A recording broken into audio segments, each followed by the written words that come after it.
Quadra Island, a veritable British Columbia oasis during the summer and sleepy, rain-soaked coastal paradise by winter, and the place we've called home base for almost 3 years.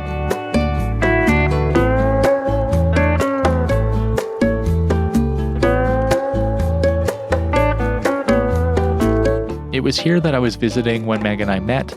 It was Quadra where we rebuilt our home on wheels into the rolling home that you've watched travel all throughout North America. And it's here that we will return to after our big trip.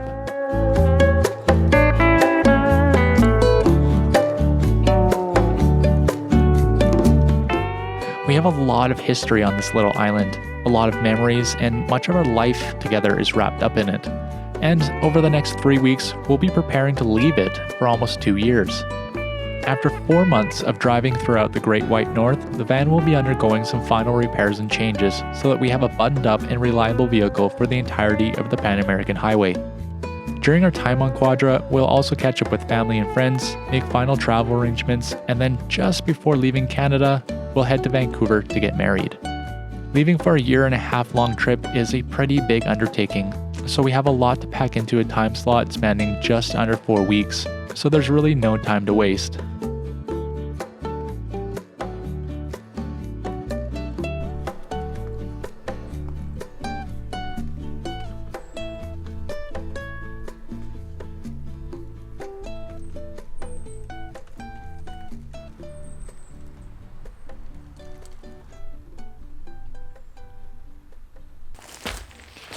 Well, hello, howdy, hey there folks, my name is Alex. I am one half of the Slow Roamer team, and if you guys have been following along this summer, you'll know that we just completed a massive trip through the Canadian North and a little bit of Alaska. And after like 16,000 kilometers of driving, roughly, let's say 2,000 to 3,000 of those kilometers being on gravel, this van feels like a rolling death trap. So Meg and I have been kind of living out of this van for about 2 years now, and during that time there have been a number of maintenance items that have arisen that I haven't really been able to figure out yet. And I think finally, now that we are leaving for South America and I just don't really want any breakdowns while we're on that trip, I'm going to really chase after those items. As of recently, we have driven some pretty rough roads.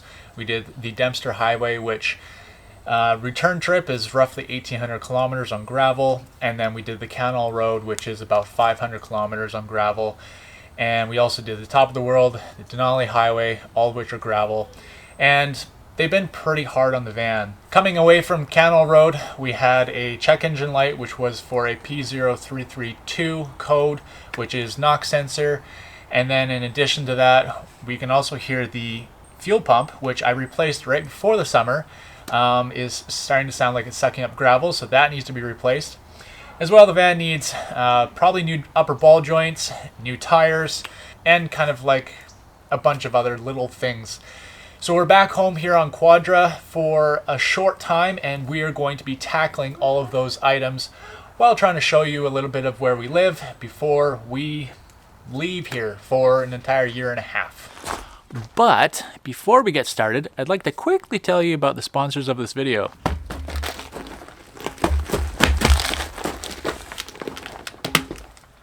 Firestone tires. Can you believe it? This is like a dream come true. So I absolutely love these tires. If you guys have been following us long enough, you'll know that we have a second gen Toyota pickup, and it started with a set of Destination MT2s, and we took those off, put them on Betty. The reason I did that is because likely the only thing that's going to stop us in a 2-wheel drive van is deep mud or snow, and I figured why not have a good set of mud terrains, and that way we can clear the mud out and have lots of traction.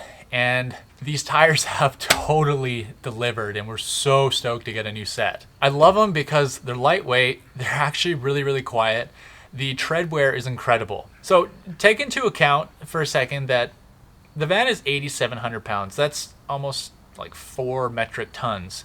And we've put about 40,000 kilometers of the 50,000 kilometers on these tires with the van, and they're at 50% right now. So really good tread wear on these things. They barely chunk, and they're just a really damn good looking tire. I mean, aesthetics, they count. And Look at that tread. Look at it. So yeah, huge thanks to Firestone for sponsoring our journey. You guys rock, and we are stoked to put some miles on these tires.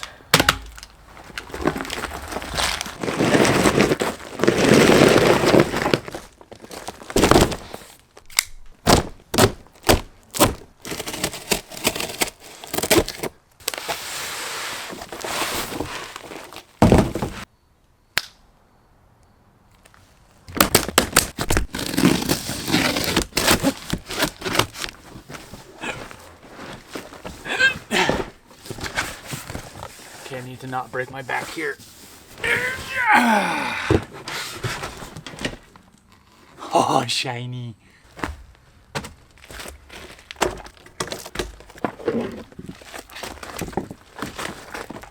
Oh, slick.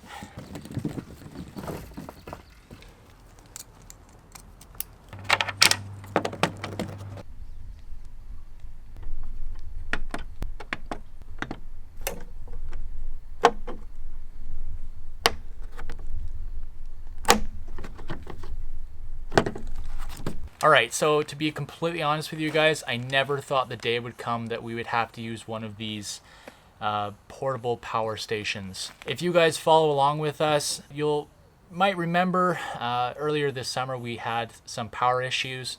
We weren't charging while we were driving, and we had like no solar to charge our batteries, and we were starting to get ourselves into a bit of a pickle because we couldn't charge our battery fast enough because our usage was so high.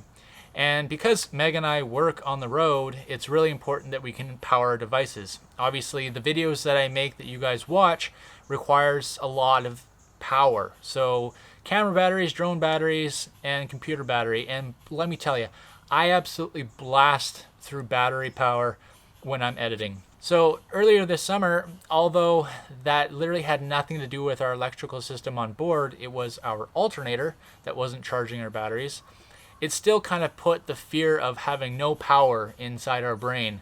And that is why we decided to get on board with Bluetti. So now we're partnering with them, and we have a guarantee of power with us at all times in the event that somehow our van electrical system is not charging our battery again. This is a pretty cool unit. It's 2048 watt hours or 40 amp hours.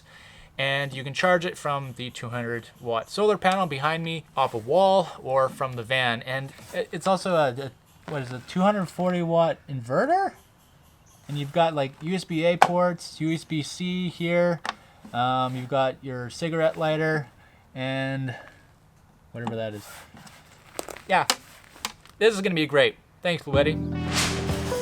One of the jobs that I'll need to deal with while back is the developing rust on the driver's side rocker panel. Unfortunately, when I painted the van 2 summers ago, I did not do a very good job of prep on this portion of the van, and after a drive on the Bonneville salt flat, salt got under the paint and soon after began to bubble. Today, I'll be fixing that issue.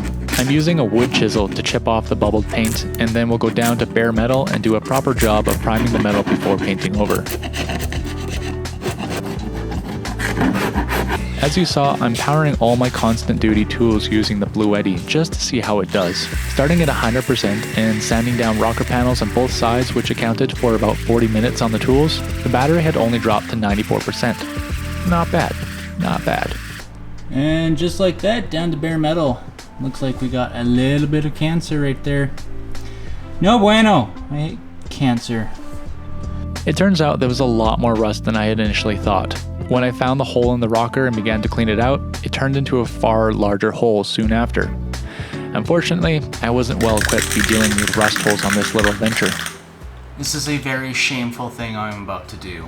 There is a giant hole in the side of the van, and right now I don't have anything to fill it with, so I'm just gonna spray this rust killer primer in there and then fill it with like liquid metal later or something like that.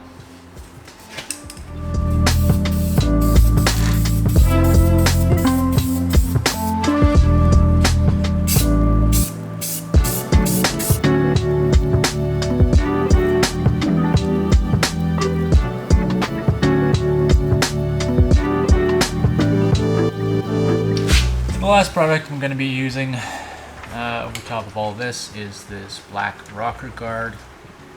This is like the cure-all to British Columbia rust. Not that it's particularly bad, but just put a nice thick coat of this stuff and then rocks will never reach the paint or the steel.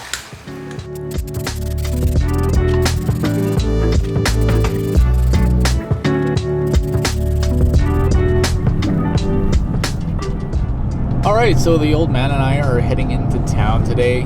We are going to Campbell River. I've got to get a bunch of paint, but we are also, right there, I'm bringing the new rims for Betty to the sandblaster. They're going to get painted there, and we'll put new tires on those.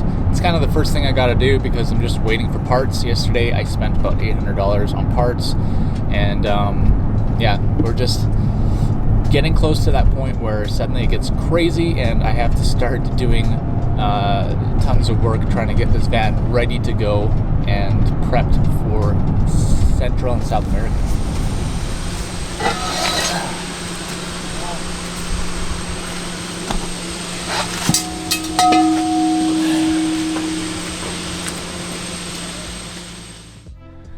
Well, today I was planning on doing the electrical system. I just need to tidy it up a little bit. It's gone kind of a little bit Frankenstein since I first put it in. I've just added and taken away. So I'm going to tidy that up. But something very exciting happened. Our tires and rims are ready. They're already mounted. So I'll be putting those on quickly. But check this out. Ooh, I got them shiny rims. Look at them shiny rims. I had intentions of painting the wheels myself to save money, but with time being in short supply and the fee for painting each rim being fairly reasonable, we opted to have them painted by a shop. The only downside was that they only had gloss black, and let's face it, I'm really more of a semi-gloss guy myself.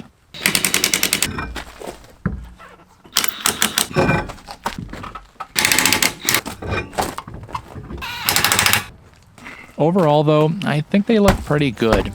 It's nice to have shaved 60 pounds off Betty's gross weight just by switching to alloy rims.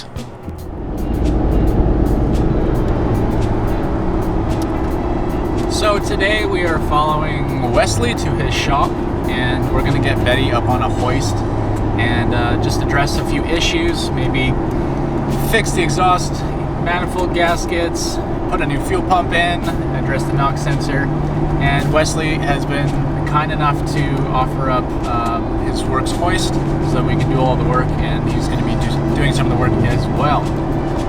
And look at that beautiful first gen Cummins Dodge with an aluminum flatbed back. Wait till you see the whole truck.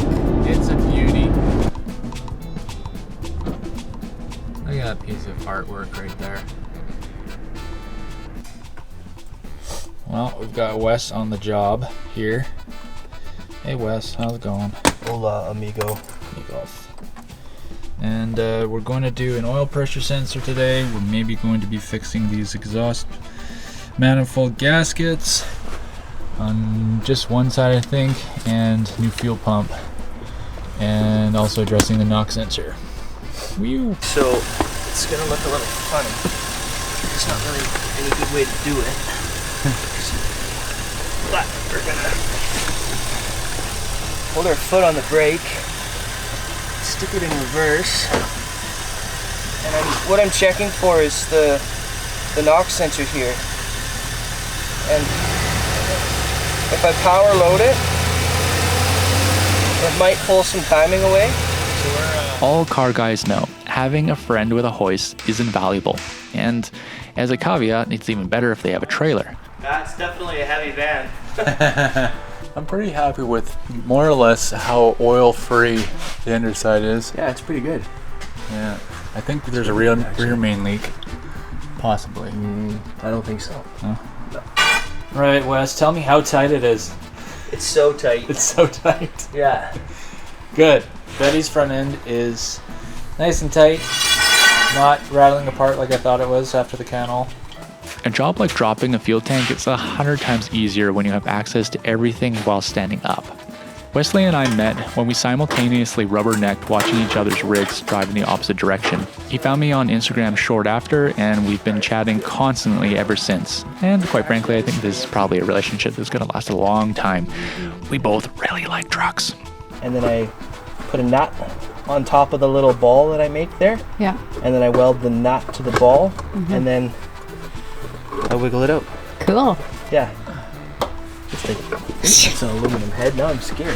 All to That's aluminum.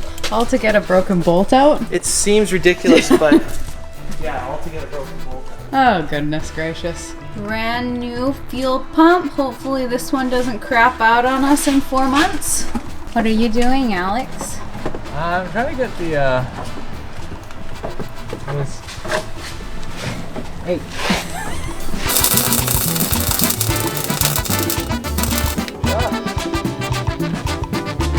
That's one exhaust stud out. And that right there, folks, is a new oil pressure sensor. Done like dinner. 5 hours later. Wesley, the exhaust manifold's going back in? Yes. Yes, they are. I didn't realize you were filming. 5 hours. If I ever start talking to you like an idiot, it's usually when I'm filming. A bit of organized chaos on the shop later, and we were making big headway on the repairs to Betty. I was starting to feel pretty good about my chances for completing everything. The last thing to do was put the tank back up in place and we'd be back on our way. Using a tall hydraulic jack made the job all that much more easy.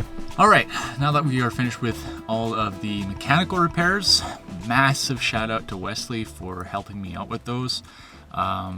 He took a gigantic weight off my shoulders because all that mechanical stuff was just really weighing on my mind, and now it's all gone. Next thing to do is to clean up this electrical system.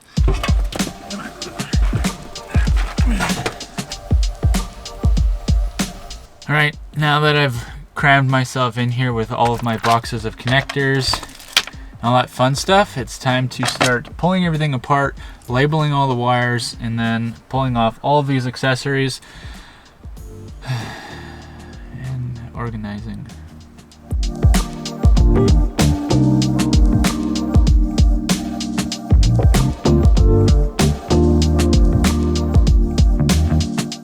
Well, more or less got everything pulled apart now.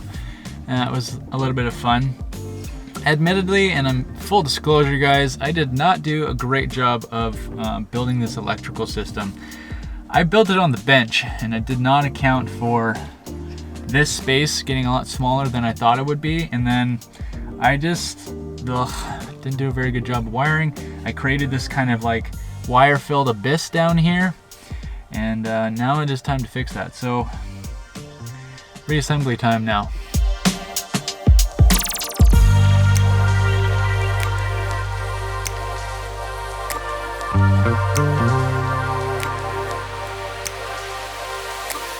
Well, it's been an entire day.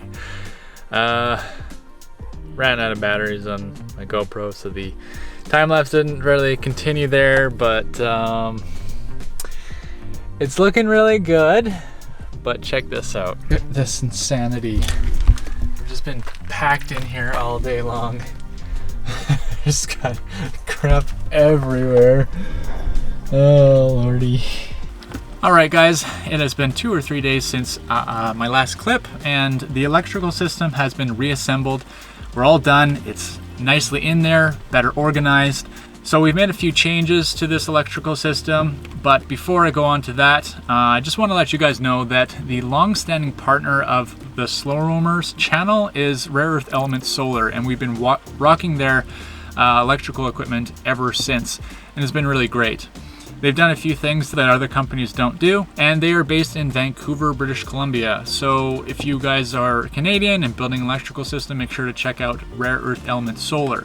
What we've done differently in this electrical system is we've gone back to our dedicated MPPT, and then we have MPPT DC-DC, but we're using it only for DC-DC charging now. And the reason I did that is because we are going to be remote in South America, meaning I just don't want to have to ship products down there if anything breaks. So we have a bit of redundancy now. So because this is a combined MPPT DC-DC, and then this is a dedicated MPPT, it means that if this somehow fails on us, then at least I can plug the solar into this and we'll still have solar charging. And then what I'm going to do is I'm going to carry the MPPT DC-DC that I had in here before as a backup. That means that unless everything breaks down, we should always have solar charging and DC-DC charging. Now, some of the cool things that Rare Earth Elements Solar has done is they have come out with a 1500 watt inverter charger. Now, I'm not entirely sure if they sell this one anymore, but this totally saved our butts earlier on this summer when we were having electrical issues, which was just our alternator. We were able to go to my friend's place and charge from shore power, which was fantastic. The other really cool thing is that Phil, the owner, builds his own batteries, and I have a 200 amp hour lithium iron phosphate self-heating battery down here. It's in the size of a 100 amp hour battery, which is totally fantastic if you don't have a lot of space. We are actually going to upgrade this battery to a 280 amp hour lithium ion battery, which I'm super stoked about. I can't show it to you right now because we have yet to go get it from Phil, but yeah, and that one is of course in a 100 amp hour battery box as well. I don't know how he does it, but he stuffs enough cells in there that we can get 280 amp hours out of like a 100 amp hour casing. So other than that, everything has just been kind of organized slightly better, and I'm really excited about it. I think the system is going to be totally clutch. Happy to be done that now. That's his biggest dream. So there's a massive storm going on right now here in Quadra, and we got their brother and sister-in-law with us as well, and we're gonna go watch the big storm from the spit. It's gonna be pretty cool experience. We're gonna have a pinch me moment. A pinch me moment. It's been a long time since we've spent a winter in British Columbia, and thus have never seen one of the storms my parents often talk about when we're down in Baja during the colder months and they're at home.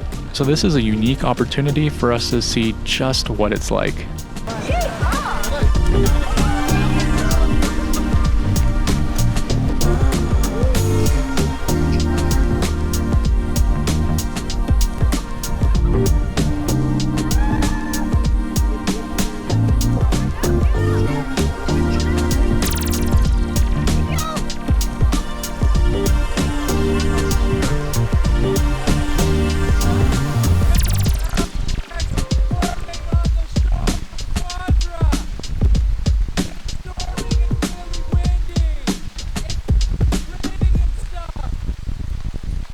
This is the time we went to the beach for 5 minutes.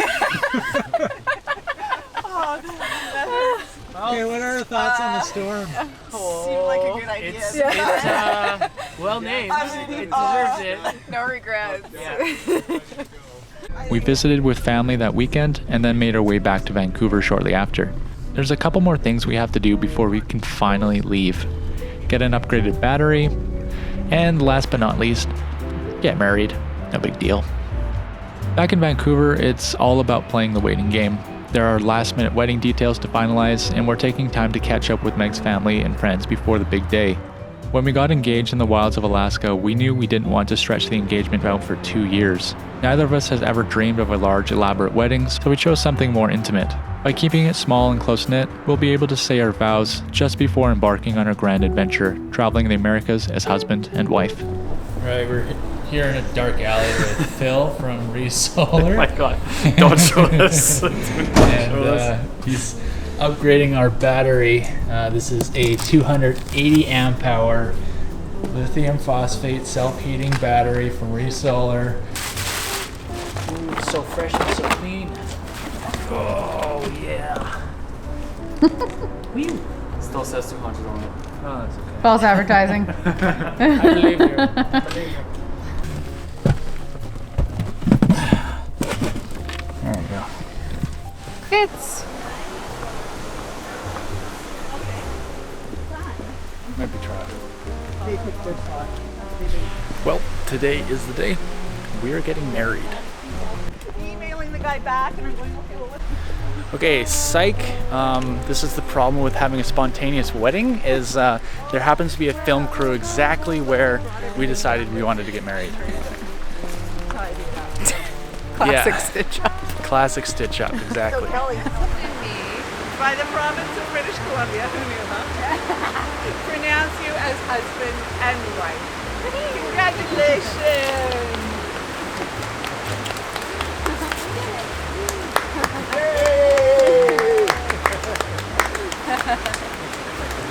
Well, we're married. Seal the deal. You can now refer to us as husband and wife. That's weird. And with that, we push off from the comfort of home in search of the unfamiliar, the unknown, and the stories we'll tell each other for the rest of our lives. Thank you so much for being here. Until the next one, keep on roaming. If you would like to support us on this epic journey by putting gas in our tank and food in our bellies, you can contribute on Patreon.